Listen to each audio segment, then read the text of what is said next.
Partisan, the show where you can get views that you can't get anywhere else. My name is Swann. I'm Adam Fleeman. And today we're going to run down 4 different stories going on currently in the world of politics. Let's go ahead and start out with the big one that happened this past week. Joe Biden has officially said that he is not going to run. I would like to go ahead and take this time to announce I'm not running either.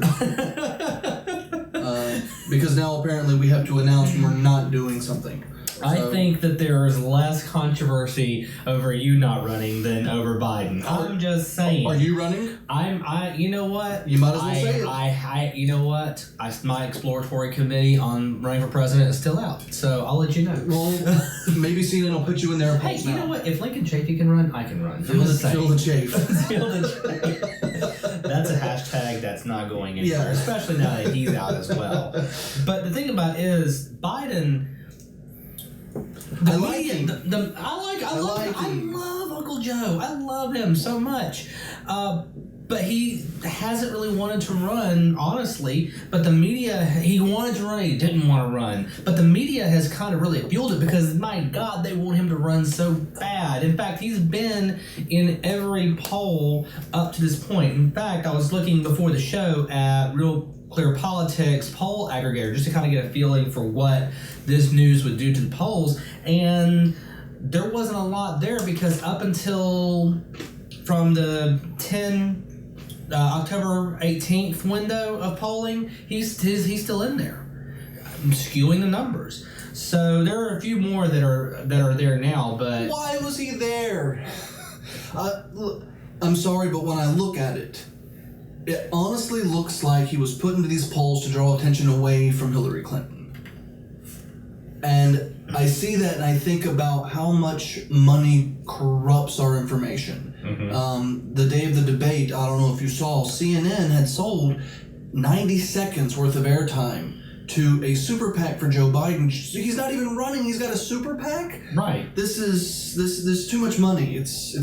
Yeah, and that's the key, is that these super PACs are not supposed to be coordinating with the campaigns. They're supposed to be separate people who are just kind of like, band boosters for politicians. So so it's supposed to be like a booster club, but with hundreds of millions of dollars of car washes. That's the ideal. And it's so difficult to compete against.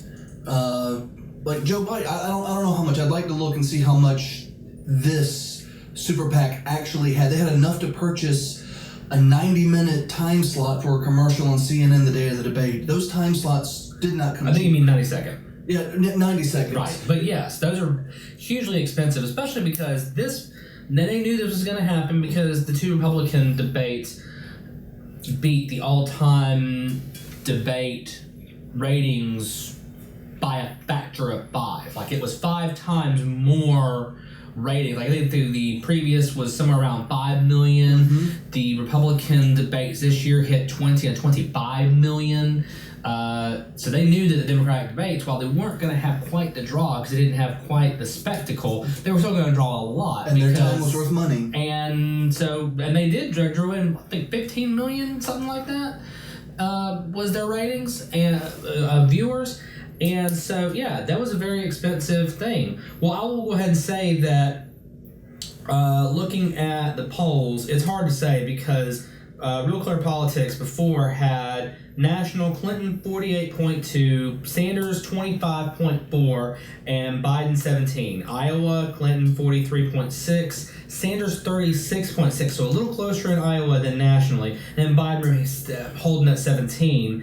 And then in New Hampshire, it was actually Sanders up 39.2 over Clinton 36.8, with Biden taking 12%. So at some point you have to ask yourself, what is this going to do? It's hard to say because the national polls haven't quite caught up yet. There is a CBS YouGov Iowa poll, which now has taken Biden out, but it left in Chafee, Webb, and O'Malley.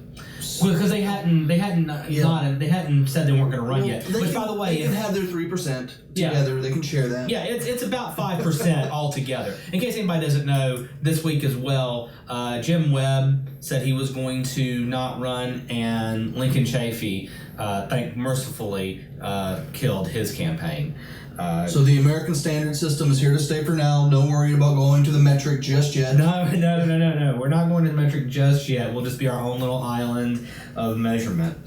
But the CBS YouGov poll put Clinton at 46 and Sanders at 43 in Iowa.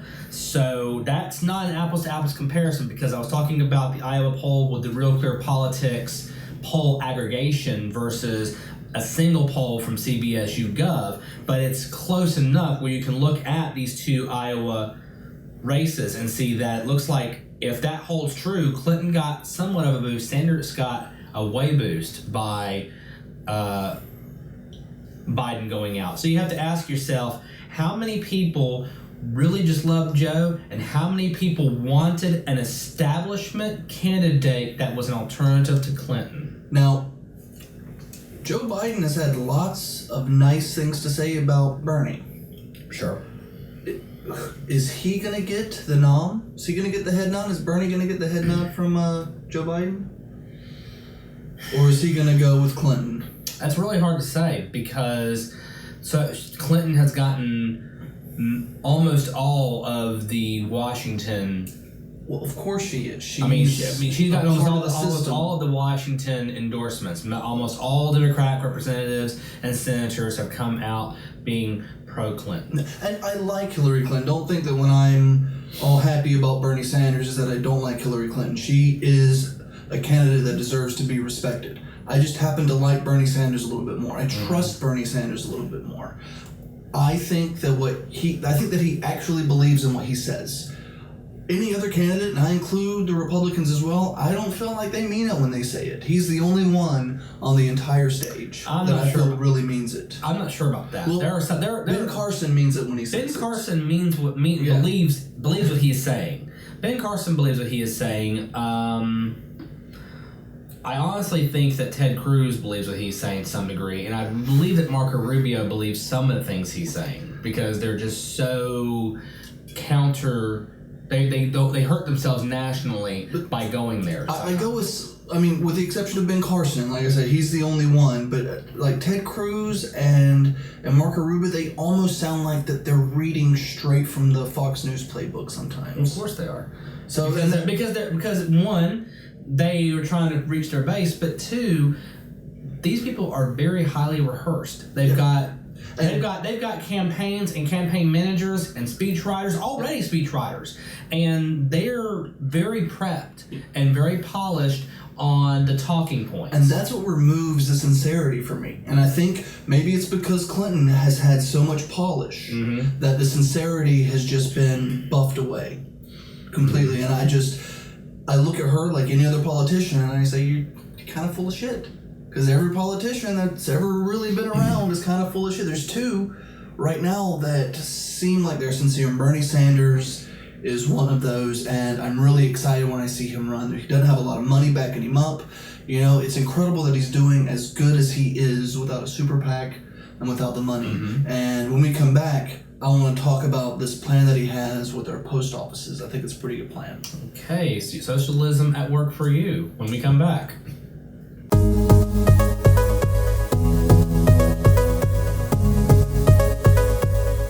Bernie Sanders is back in the news, saying that he wants to take our post offices and also add new banking options inside of our post offices. Okay. And I wanted to see what you thought about that. I like it for a couple of reasons. I want to see what you thought.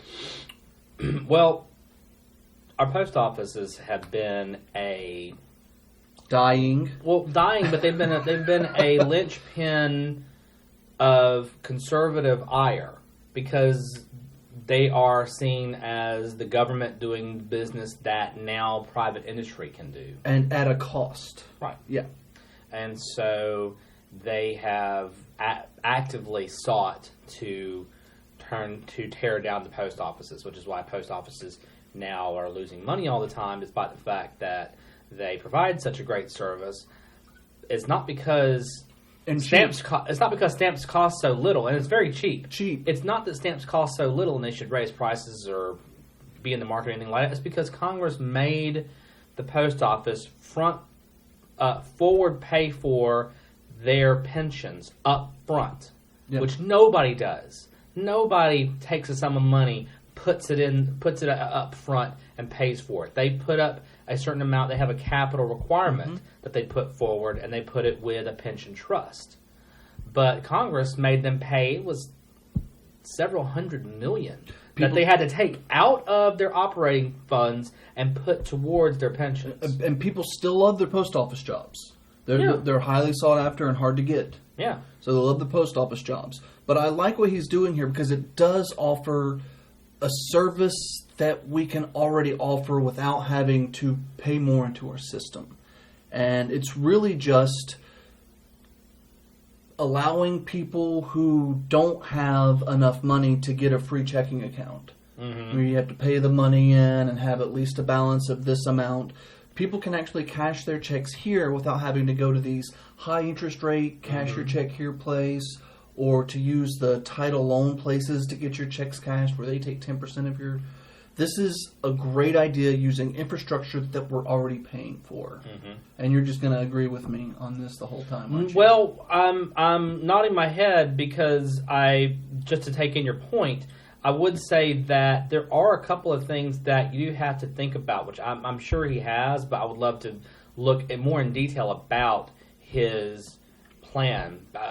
Banking regulations are very Byzantine, and they take in a lot with regard to capital requirements and loan qualifications, and where you're, in order to take in the money, you have to do some sort of business. So it'd have to also be a situation where they are going to be giving out loans. It can't just be a situation where because they have to have the capital come from somewhere. They do, and it's going to come from us. We are the taxpayers.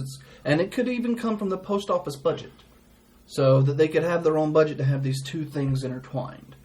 I just like the idea because it gives people a place to go where they didn't really have a place to go before. And I like that. I like the fact that it gives them somewhere to go, because predatory lending is a huge drain on our lower income neighborhoods. Basically, they come in and they charge exorbitant rates on loans and just pull money out of these communities from the people who are the most vulnerable, the most paycheck-to-paycheck people. This could give them and an the outlet. elderly, Right. So that does give them another avenue in which to grow economically and maybe move out of being in so much poverty, instead of being stuck in this cycle of paying minimum balances on a rate that you can't reach. That being said, I really do need to see more of this plan, because a lot of Sanders programs are paying out a lot of money, and he's explained how a lot of it's being paid. He has. I need to see how this is being paid, and I need to see what his actual plan for this is.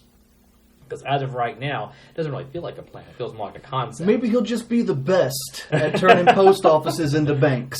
He will make the classiest, best, most expensive banks in the world. That's all you need to know. He's just going to be the best at it. So I'm not. So that is one thing where I am interested in the idea, because it is a very outside the box kind of thinking. It basically saves post offices who are in dire straits because of our politicians, and then it saves the people that need a bank from dire straits because of banks. Right. But I just need to see more details on how that's going to be accomplished, because you can have a really great goal, but if you do something that's going to hurt that's going to end up hurting more than helping, you could take a great idea and sour people on it for a generation. I guess the biggest idea or the biggest factor is, will there be enough people that would use that government-run post bank? Let us know in the comments if you would use a bank at a post office. I don't think I would. No, I wouldn't need to either, because I don't think I would. I have 2 checking accounts. But I do think that it would help. So let us know what you think down in the comments. In fact, let us know anything that we cover in today's show down in the comments, and we check them daily. Yeah. And we'll definitely get back to you with a response. Yeah, you know what? And honestly, you might get even mentioned on the show. Because if you make a really great point where we're like, hey, user such and such said this, who knows? Yep. What do we get next? Up next is state news, a little bit of controversy. We're talking about adding Martin Luther King monument to Stone Mountain.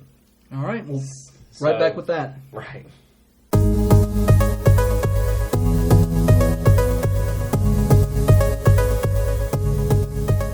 So we're back, and now we're going to touch on a little bit of Georgia State news, a little bit of local controversy. So let's go ahead and hit it right up front. Yep. There is a move to add a Martin Luther King Jr. memorial to the top of Stone Mountain. Now, for those of you who don't know, maybe we've reached outside of Georgia. Hi, how you doing? Stone Mountain is a Confederate war monument in the metro Atlanta area. With a laser show. With a great laser show. It's a big park. There's this big, huge granite, essentially boulder, that's just one big rock, and on the Stone Mountain, and on it was carved the images of 4 Confederate It's right generals. here. I'm pretty sure it's going to be right here. Hopefully we can get an image of it. 4 Confederate generals, and it was as by law designated as a Confederate War Memorial. It has a very racist history. They had many years over the decades of Ku Klux Klan meetings there. They would burn the crosses and talk about how they're going to take back their state and all of this stuff. And so now with all of the recent things stemming from the Confederate flag issue in South Carolina spilling over to many regions of the South, this has been a move by many, including our Republican governor, Nathan Deal, was the one who pushed this forward in order to try to soften many of our Confederate memorials in order to say, hey, that was in the past. We've now moved on and moved forward.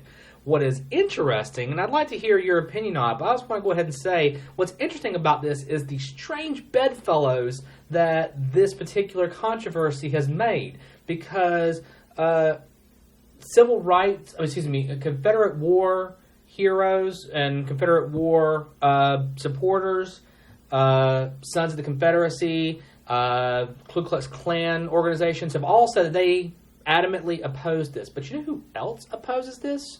The NAACP. Okay. Because they say that I'm trying to get this quote, putting a monument to MLK just a cable card away from Jefferson Davis would be an affront to Martin Luther King's memory. I agree. It almost feels like that there's a push to do this only to get under somebody else's skin. It almost feels like this is baiting the Confederate patriots. Everybody that's a patriot to the Confederate cause. It almost feels like it's baiting a fight with these guys. And I don't see a whole lot of sincerity. Like, I read the story, and the first thing I went and did was I Googled what Martin Luther King did in Stone Mountain. Nothing. Like, there's no, like, there is a monument to him in Atlanta. That's where he was born. That makes sense. It doesn't really make sense. He didn't do anything in Stone Mountain, and this was to memorialize his "I Have a Dream" speech, which he didn't give at Stone Mountain. So I'm all for, every town can, let's have a monument to Dr. Martin Luther King. Like, he had a very, very strong role to play in the civil rights movement, which we're still going on to this day. But I don't think that it should necessarily be pushed to where we're going to have so much controversy, and you're pushing the other side away when you do something like this, and that's where I'm a little like, let's put it somewhere else. Let me push back on that just a little bit, because there is one singular link to Martin Luther King and Stone Mountain. Okay. In his famous "I Have a Dream" speech, there is one line, I'm going to get this right, "Let freedom ring from Stone Mountain of Georgia." And the monument is a bell. And it's supposed to have the Let Freedom Ring from Stone Mountain of Georgia written on the bell. That's the tie. Also, not all civil rights leaders and African American community leaders are against this. Notables who have come out for it are Ambassador Andrew Young, Atlanta Mayor Kasim Reed, U.S. Representative John Lewis, who was in the civil rights fight, and U.S. Representative Hank Johnson has also, and that's his district. Is the Stone Mountain? Stone Mountain is in his district, and he's come out for it. So there are two sides that have come together to say, we don't want this thing for our reasons. And then there's a third side, which creates another opposition that says, no, but this is important, let's do it. Personally, I don't think we should shy from controversy if we're going to make a point, if we're going to make a good point. And I think that the point could be that the civil rights movement that Martin Luther King helped spark and helped move has overcome to some degree. I think it'll just show that it's still going on. I think that it's possible, but I think that's the symbolism that we have overcome it or we are getting there.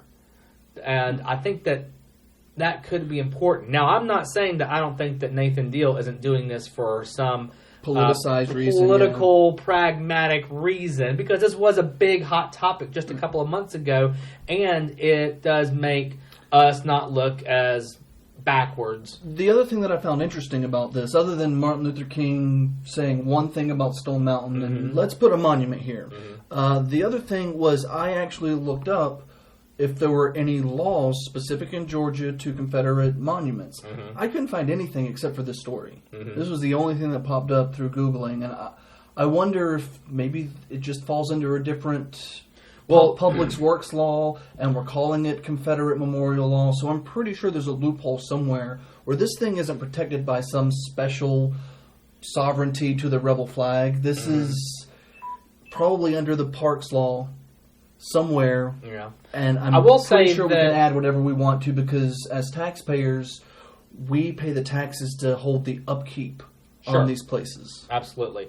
I will say that everything I've read has said that it is a Confederate monument by law, but I could not quote you why that the is. OCGA on that, why it is law. I don't know it. I haven't found it yet, but that is what I've been told. That being said, just because a law is written doesn't mean it can't be unwritten. You just cannot do that without an act of the General Assembly. And just to put it out there, if this ends up happening, I will go to Stone Mountain. I haven't been since I was a kid.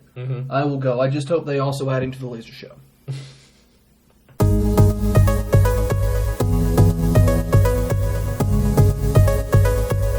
So, the next thing I want to talk about, I don't even know how to define this, whether it's news or, I get that it's sort of rumor, but Richard Branson, the CEO of Virgin Everything, came out and said that he received unreleased statements from the UN Office on Drugs and Crime saying that they're going to urge governments to decriminalize drugs. And there's two stories here, and one of those is the UN going to urge countries to decriminalize drugs, and will that even have any effect on the actual countries? And how did Richard Branson get this document, and how does this even benefit him if he didn't get the document to release this story? Right. So, in reading this article, this is something that came out of the Atlantic. Independent. Independent. Independent UK. Sorry. And Link is down there, so you can see how wrong I am. It said it was not just an unreleased document, but that it was an embargoed document. When something's embargoed, that means that it's not ready for release yet because they don't even know if they're going to do it. Yeah. So, how, once again, did Richard Branson, despite the fact that he's a powerful CEO and a very popular guy, get a hold of an embargoed document from the United Nations? Who provided him with this document? Because I don't think he's on that UN Council. No, to then be released to the Independent to be released as news. It really confused me, and I think it touches on a lot of different things that we talk about and we dislike about how the news media plays such an important role in how we make decisions, specifically political decisions. Right. Now, it is altogether possible that this thing was given to him and it was embargo, but with a wink, wink, nudge, nudge, we want you to send out this as a trial balloon to see how it goes over. Well, because they also... It's altogether possible. Yeah, and it's in the article that that BBC also had this. Right. So, like, I think they're a bigger outlet than Richard Branson. Like, I get Right. that he's got a lot of money, but the BBC's got a lot more mouthpiece than Exactly. Richard Branson. Apparently, he's just got the Independent. Right. And he plans on using his big mouth on an embargoed thing. So we don't really know the true veracity of that story. So all we can do is kind of speculate on if it's true, then what would that and mean? if it's a good thing. And if it's a good thing. If it's a good thing. You've heard about Venezuela, right? Yes. They legalized everything, and according to the statistics that they release, I've never been to Venezuela, so I can't say whether or not it's the best place ever or the worst. Right. But they're saying that everything's gotten better since they legalized everything. I'm partial to believe that that's the argument that I like, so that's the one I'm going to believe the most until I'm shown something different. One of the problems is that Venezuela has a very totalitarian regime, and so the distribution of information is very tight. It's going to be limited, yes. So it would be difficult to say whether or not that's true. I mean, that's even more so. I don't want to get all conspiracy theory, false flag, Like a lot of people, when you talk about good numbers from the government, if you don't like that particular candidate, oh, well, what do you expect them to say? Well, and I guess I don't want to get there, but... But the counter to that is, prior to them legalizing drugs, they weren't ashamed to put out the bad statistics. So, I mean, why would it be counter to that now again? I'm for it. I say, legalize it. Go for it. Prohibition doesn't work. It didn't work before. That's why we got rid of prohibition of alcohol. Just legalize everything. We get rid of the cartels for the most part. We regulate what we have. We tax it. We got more taxable income coming in. And we can use a lot of that money to set up treatments like methadone clinics for people who don't want to die because of these drugs. I think that it is interesting because it will probably have a global effect. So you think the UN saying that to the U.S., which is a much more powerful entity globally... Well, that's why I was very clear to say it will have a global effect. But I don't see it having an effect on the United States because the United States tends to has a background of telling the UN, that's nice, now go sit in the corner and play. And our politicians are typical astronauts anyway, so global and them don't really fit together well. Right. Don't tell me what to do. I'll do what I want. Yeah. And so I see that as being kind of a nudge, but we have our own things that are pushing us towards decriminalization anyway. Well, at least with marijuana. Right, at least with marijuana. And look at states like Colorado. Colorado's doing great right now. They're doing fantastic. Georgia, we could grow it year-round here in Georgia. I think we should get rid of this freaking ban on what you can do with your body and grow it in Georgia and sell it in Georgia. Other states here will be quick to follow, I think, if Georgia were to do it, and then we can ship out of state. See, I think that the drug issue really shows that the supposed small government conservatives aren't quite as small government as they would appear. They're not. One of our local state representatives, Alan Peake, has been a champion of medical marijuana, the use of cannabis oil for many illnesses, and he championed the bill and got it pushed through, and now we have medical marijuana in Georgia. You can't grow it, you can't manufacture it. And you can't bring it into the state. Right. But if you have it, you can use it. Like, you could go out, like, you can't... If it magically appeared on your doorstep, like you can could use go that. somewhere and you can get it and you can bring it in, but it can't be shipped. Yeah. It can't be distributed. It's very weird. But when he was asked, do you feel like this is going to lead to legalization or at least decriminalization of recreational marijuana, he was very clear to say no, and that is not my intent, and that is not where I'm planning on going. I'm not going to use this as some slippery slope to get there. It's too late. The slope's slippery, and we got a lot of people spraying water on it. And the reason why I said this demonstrates the falsity of the small government narrative is because when he was told that Colorado was bringing in a lot of I think it was like $3 billion or something like that. Tax revenue? Net tax revenue. Something They're ridiculous. having to pay the citizens back. Something ridiculous. I think that was the number that was given to him. What if it brought in $3 billion in tax revenue to Georgia? His response was, "I don't care if it's $3 trillion. I would never support that." Which just showed that there's more of a moral issue with him and with his constituents. Because Alan Peake is a smart guy who's a smart politician who knows what his constituents want. So I'm not certain I can really buy anymore the small government line. It's small government for some of the things that you want. But really, at the end of the day, we're just going to push for what we consider these moral issues as well. Yep, and he says what his constituents want. When I was reading up on this story, I came across, wanted to say it was a Pew poll that actually said that 58% of Americans want to legalize marijuana, and I'm pretty sure I have it right here. It wasn't a Pew poll; it was a Gallup poll. So I'll give this to the producer and have him put it down here also, so you can fact check me. That number has been moving steadily up over time, and I have several friends at my day job who have said, I don't ever see it changing, and I'm like, ever? That's a really hard thing to say. And if you look for each state, every time a state legalizes it, and we see that Satan hasn't come up out of the ground and started to sacrifice goats on people's front lawns, that it's not the evil that we've been told it was. Well, see, you're missing the point, because that's how they get you in. They get in a few states. Satan sits on the sidelines and waits, and then when there's a critical mass, he's like, "Ha ha ha, gotcha!" I'm not really that much into his psyche, right. But yeah. I still say people see that it's not as evil. It's not the drug that they were told about in middle school anymore. That it is something that could be used very similarly to how we use alcohol. I'm not sure that I can go decriminalization with all drugs. I really have to kind of look at that. But I think that marijuana definitely has shown that it is not the absolute terrible thing. Yep.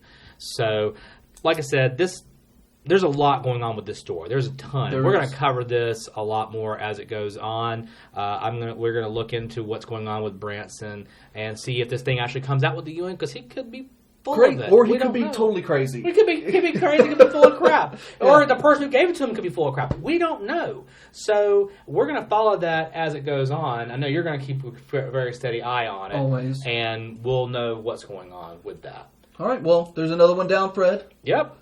All right, thanks everybody for joining us. Remember to hit the buttons down here if you like. Like, share, please. Comment. Tell us, do you support decriminalization of all drugs? Do you support decriminalization of marijuana? Do you not support any of it? Do you want to shut it down?